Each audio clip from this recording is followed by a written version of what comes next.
द्वारका किसी बाढ़ या सुनामी से नहीं बल्कि एक मां के श्राप से डूबी थी। आखिर कृष्ण ने उसके साथ ऐसा क्या किया था कि भगवान को इतना भयानक श्राप मिला?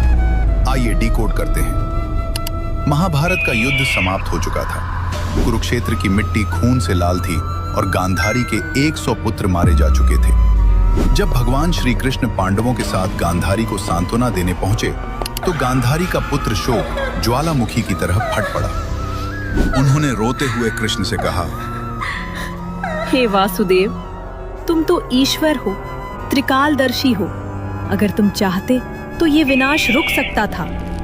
तुम चाहते तो मेरे बेटे बच सकते थे, लेकिन तुमने ऐसा नहीं किया। तुमने कुरुवंश को मिटने दिया।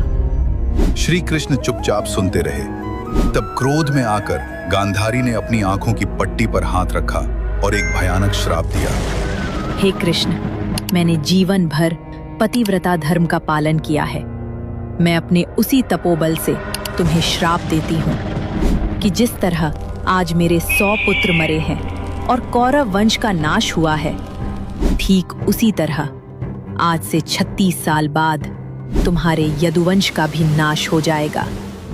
उन्होंने आगे कहा, तुम्हारे अपने लोग, तुम्हारे पुत्र और पौत्र मदिरा के नशे में पागल होकर एक दूसरे को मार डालेंगे। जैसे आज कौरवों को तर्पण देने वाला कोई नहीं बचा, वैसे ही उस दिन यदुवंशियों का तर्पण करने वाला कोई नहीं बचेगा। दोस्तों, आगे बढ़ने से पहले वीडियो को एक लाइक करके कमेंट में जय श्री कृष्ण लिख दीजिए। और ठीक 36 साल बाद यही हुआ। धीरे धीरे सभी यदुवंशी आपस में लड़ कर मारे गए। जब सभी यदुवंशी समाप्त हो गए तो बलराम ने भी शरीर त्याग दिया। बलराम के जाने के बाद श्री कृष्ण अत्यंत दुखी हो गए और वन में अकेले विचरण करने लगे। एक दिन वे एक पेड़ की छांव में बैठकर गांधारी के श्राप के बारे में सोच रहे थे।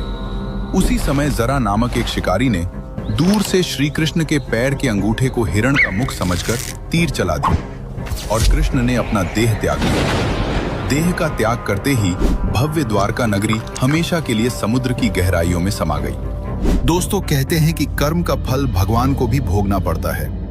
क्या गांधारी का गुस्सा जायज था? कमेंट में अपनी